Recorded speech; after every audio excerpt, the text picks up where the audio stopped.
بسم الله الرحمن الرحيم. In the name of Allah, the most compassionate, most merciful. الحاقة. The inevitable hour. ما الحاقة.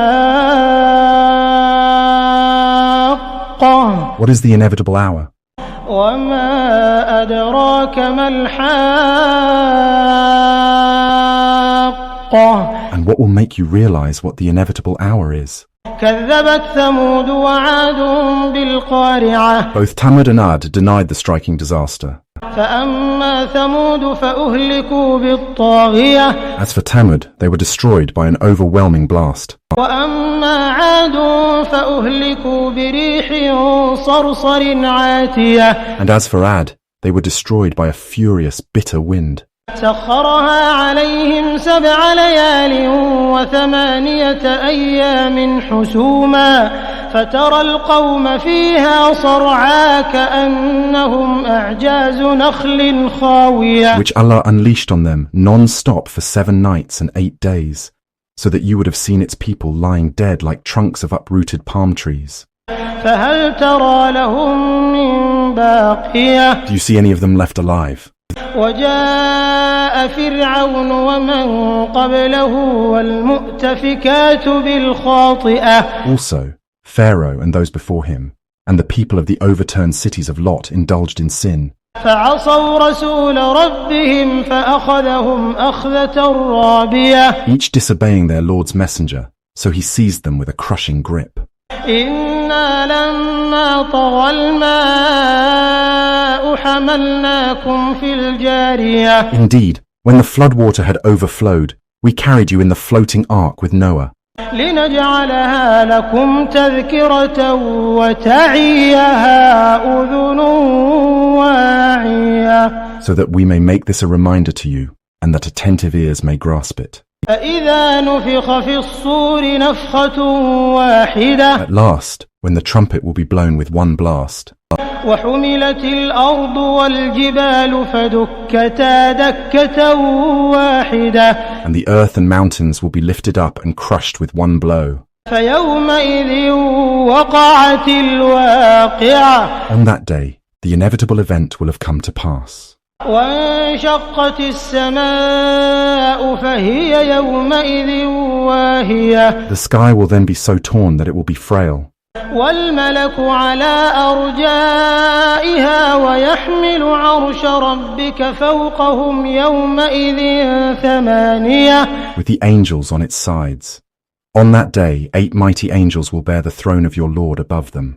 يومئذ تعرضون لا تخفى منكم خافية.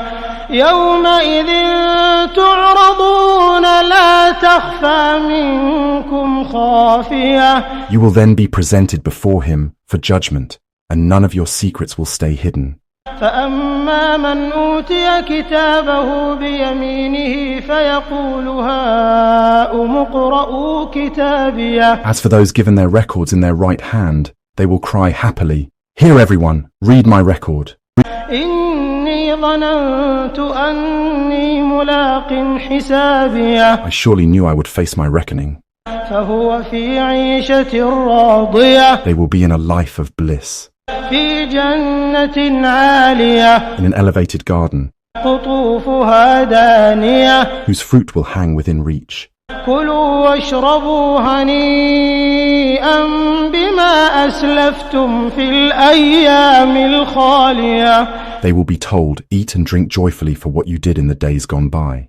وأما من أوتي كتابه بشماله وأما من أوتي كتابه بشماله فيقول يا ليتني لم أوت كتابيه. And as for those given their record in their left hand, they will cry bitterly, "I wish I had not been given my record, ولم أدر ما حسابيه. nor known anything of my reckoning. يا ليتها كانت القاضية. I wish death was the end. ما أغنى عني مالية. ما أغنى عني مالية. My wealth has not benefited me. هلك عني سلطانيه. My authority has been stripped from me. خذوه فغلوه خذوه فغلوه. It will be said, seize and shackle them, ثم الجحيم صلوه. then burn them in hell. ثم في سلسلة ذرعها 70 ذراعا فاسلكوه. Then tie them up with chains 70 arms long.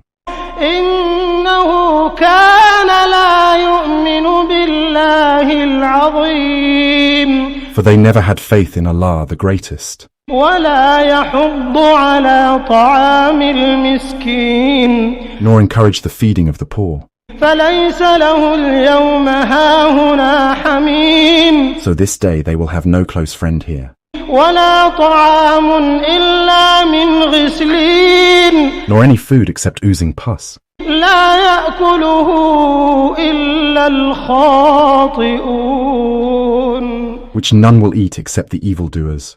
فلا أقسم بما تبصرون Now I do swear by whatever you see, وما لا تبصرون. and whatever you cannot see. إنه لقول رسول كريم. Indeed, this Quran is the recitation of a noble messenger, وما هو بقول شاعر قليلا ما تؤمنون. It is not the prose of a poet as you claim, yet you hardly have any faith. ولا بقول كاهن قليلا ما تذكرون. Nor is it the mumbling of a fortune teller, yet you are hardly mindful. تنزيل من رب العالمين. It is a revelation from the Lord of all worlds. ولو تقول علينا بعض الأقاويل Had the messenger made up something in our name, لأخذنا منه باليمين. we would have certainly seized him by his right hand, ثم لقطعنا منه الوتين. then severed his aorta. فما منكم من أحد عنه حاجزين. And none of you could have shielded him from us. وإنه لتذكرة للمتقين. Indeed, this Quran is a reminder to those mindful of Allah. وإنا لنعلم أن منكم مكذبين. And we certainly know that some of you will persist in denial. وإنه لحسرة على الكافرين. And it will surely be a source of regret for the disbelievers. وإنه لحق اليقين. And indeed, this Quran is the absolute truth. فسبح باسم ربك العظيم. So glorify the name of your Lord, the greatest.